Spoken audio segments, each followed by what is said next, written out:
Bonjour à tous, aujourd'hui je vais vous faire une petite vidéo sur le module Festool. Alors le nom c'est CS70EB Précision. Voilà, beaucoup de lettres, beaucoup de chiffres pour dire que c'est ça quoi. Donc moi c'est un truc que j'aime beaucoup ça. J'ai pas les sous pour me le payer, ça fait partie de l'atelier où je suis là. Mais c'est une petite machine très pratique. Alors je vous montre vite fait les différentes fonctionnalités.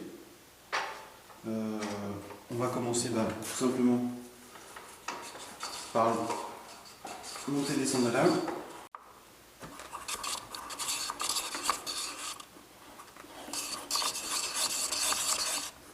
Donc voilà, tout bête. Ensuite, ici on va avoir un système pour débloquer l'angle de la lame et aller d'un angle alors c'est de 47 degrés à moins 2 degrés. Donc là, blocage, déblocage de lame. Ici, hop, on a l'inclinaison qui va bien.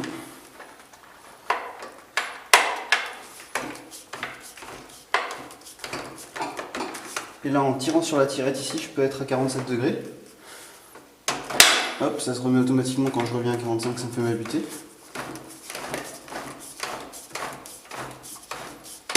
Et là, pareil, moins 2, voire même moins 2,5 degrés. Donc voilà, tout simplement. Donc là, je vais mettre à 0, hop, je serre la lame. Donc ici, tout est vachement bien indiqué. Voilà. Ici, si je dézoome un petit peu, on a le système de blocage de la lame. Donc là, ça permet de tirer quand on vient tourner la poignée. Donc là, si je la laisse droite, je viens appuyer sur ce cran là, clac, et la lame se coince au milieu.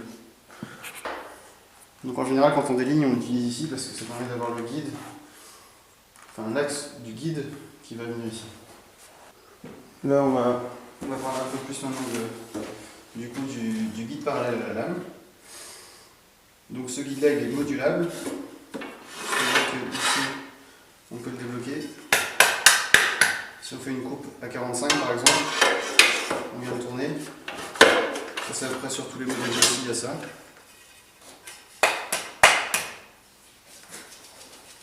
Bon là c'est pas fait souvent parce que poussière dedans.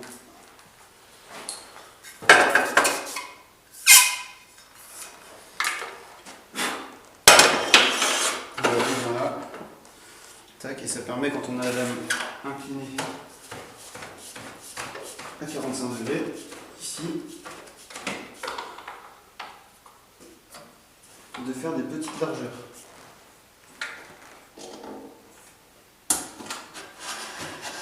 Voilà par exemple. Mon guide là il est à 25 mm. Si je le fais comme ça,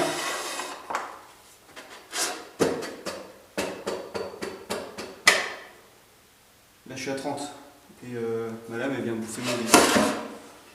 Donc voilà à quoi ça sert. Ensuite, je vais remettre la lame droite.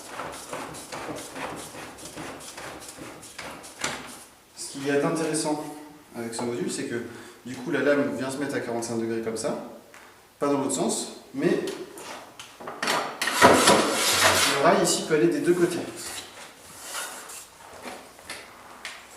Donc c'est un simple système de poignée comme ça, hop.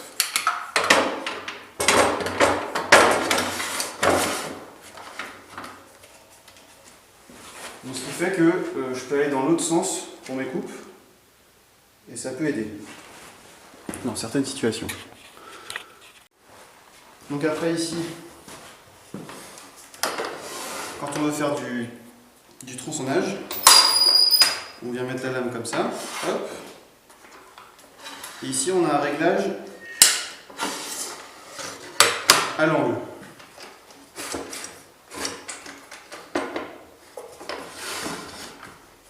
Donc ça va venir nous permettre de tronçonner des morceaux avec des butées déjà préétablies. Si je vous le montre comme ça, il y a des petites encoches là. Donc là on a 90, 75, 67,5, 60, 45, 30, 22,5, 15 et 0. Donc ça c'est les butées préétablies. Alors après quand on veut se mettre à un angle précis, on voit ici il y a la petite gâchette. Hop, je vous le montre comme ça.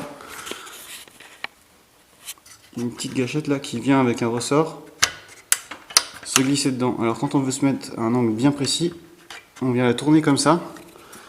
Ce qui fait que ici, quand on vient tourner, hop, ben, elle vient pas clipser automatiquement.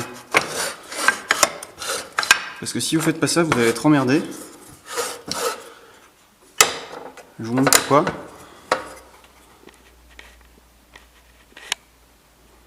Imaginons qu'on veuille se mettre à 59 degrés.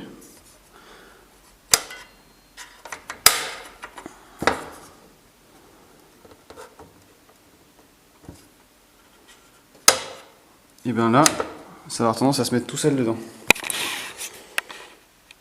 Donc voilà, le petit truc à savoir. Ça peut se mettre comme ça. Hop, pardon pour la mise au point. Donc voilà. Donc ça c'est pour le tronçonnage, je vous ferai une petite démo après. Et l'avantage avec ça, c'est que on peut déligner par exemple un morceau qui va pas être droit. Exemple, si on veut déligner une planche en trapèze, c'est-à-dire qu'on va avoir un bout droit là, le bout de référence ici, un autre bout ici, et que là on veut déligner, et ben on sert du guide, clac comme ça par exemple, on vient le bloquer, et après c'est la lame de scie qui va avancer. Donc ça c'est super pratique. Bon allez, je passe aux petites démonstrations. Donc là je vais faire du délignage par exemple. Tac, je mets la lame au milieu. Je vais me déligner à... Ici du coup j'ai mon vernier pour connaître la largeur de mon morceau. Je vais déligner un morceau à 4 cm par exemple. Tac.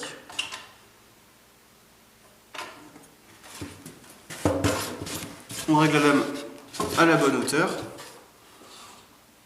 Tac, 3 dents au-dessus.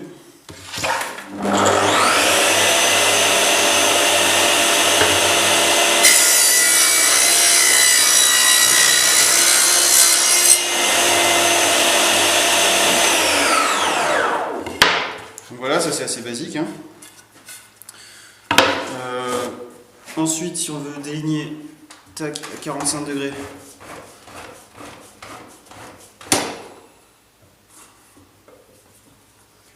hop, j'oublie pas de bloquer. Tac.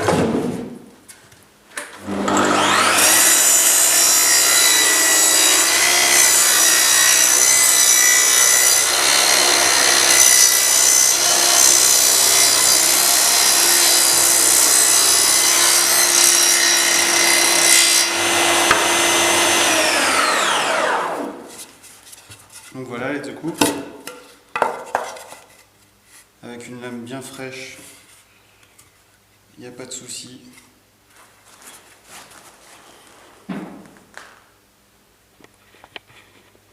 Ça vient coller. Voilà. Maintenant on peut tronçonner par exemple.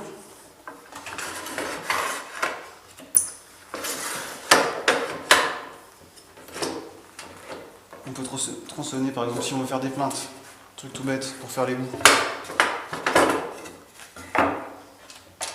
Hop, je sers bien tout, je viens mettre mon guide ici au plus proche.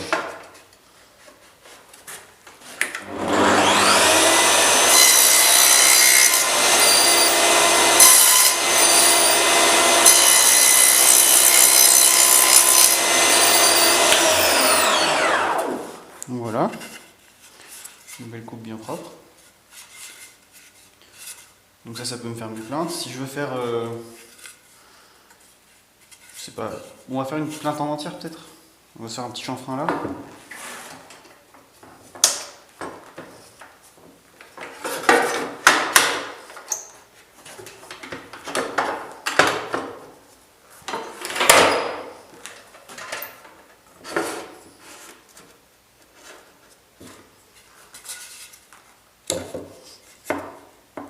Regardez là par exemple, je vais être emmerdé.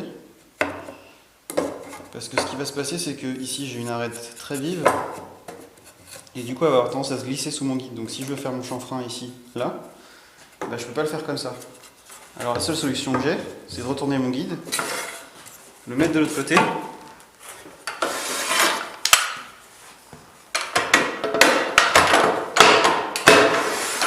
Très vite.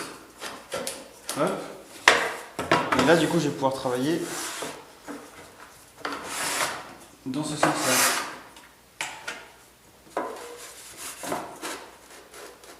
Donc ici je vais me caler, tac.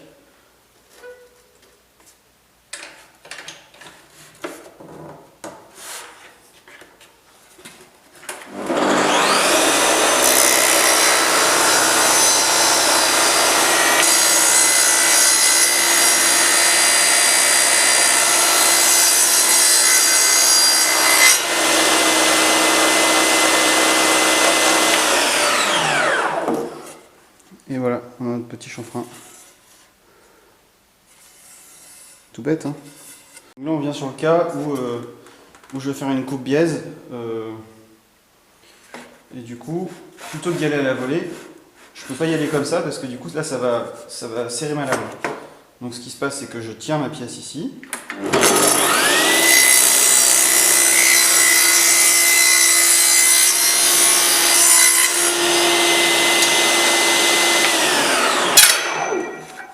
Tac.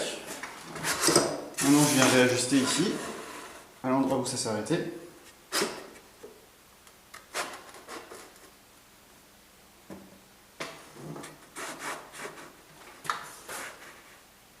Et c'est reparti.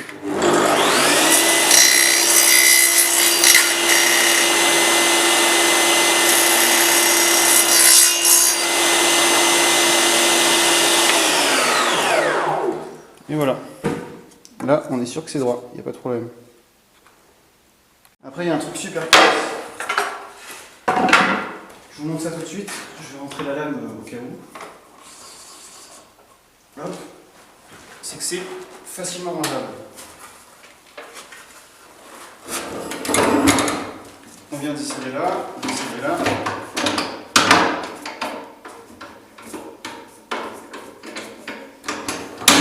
Tac.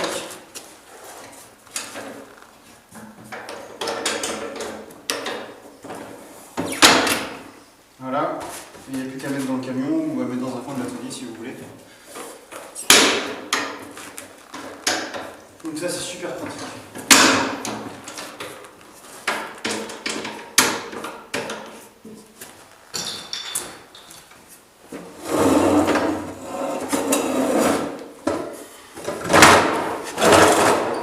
Autre chose d'important aussi, souvent c'est un peu la merde sur le chantier, on n'est pas toujours droit. Et bien ce pied là, si on regarde, il n'est pas tout à fait droit. Il permet d'ajuster. En bas il n'est pas droit, du coup il permet d'ajuster si jamais le sol est bancal. On le tourne et clac, ça vient mettre de la scie d'équerre quoi. Donc ça c'est cool. Petite chose que je n'ai pas précisé bien évidemment. Il y a ici une trappe d'aspiration où on peut nettoyer. Et un embout classique festool, donc les aspis vont facilement dessus. Ici, le filtre qu'il va falloir nettoyer. Tac, accessible aussi. Et l'autre chose, pour changer la lame, hop, tout se passe ici, ça tient vachement bien. Donc voilà, aucun problème. Enfin, si vous commencez pour faire des travaux un peu chez vous, ça vaut une scie pendulaire, même radiale, une scie sur table. Ça vous remplace quoi d'autre Enfin, c'est top quoi. Vous pouvez tout faire dessus et vous êtes vraiment à l'aise. Et si jamais vous voulez pas les garder après, elles se vendra très facilement quoi. Ça vaut le coup si vous avez pour 2 mois de boulot chez vous. Vous achetez un module comme ça, vous le revendez derrière et puis vous êtes gagnant parce que vous n'avez rien à louer, quoi. Et puis vous ferez du bon travail. Donc voilà. Bon, moi j'espère que cette vidéo vous aura plu. Ça a été un peu express. J'ai pas trop le temps de faire le tour exact avec. Ah si, j'ai oublié ça. Il y a un sortant de place qui est fourni avec, bien évidemment. Pour la sécurité, n'est-ce pas? Donc voilà, j'espère que vous avez aimé la vidéo. N'hésitez pas à me faire part de vos commentaires sur des choses que j'aurais oubliées éventuellement ou sur d'autres modèles qui vous conviennent autres que Festool ou je sais pas. Enfin voilà, moi je me sers de celui-là, je l'emprunte à la personne qui me prête l'atelier et ça me convient très bien, quoi. Ça évite d'aller sur la grosse scie à format et d'avoir l'angle à régler sur la lame et tout ça. Enfin, voilà. Donc ça c'est très bien pour les chantiers, pour l'appoint à l'atelier, c'est nickel. Donc n'hésitez pas à commenter, dites-moi vos impressions sur la vidéo, sur le nouveau trépied, comment ça se passe, est-ce que les angles de vue est intéressant ou pas, est-ce que ça pourrait être amélioré, de quelle manière. Donc voilà, n'hésitez pas, commentez, faites-le moi savoir, et puis à bientôt pour de nouvelles vidéos. Allez, salut!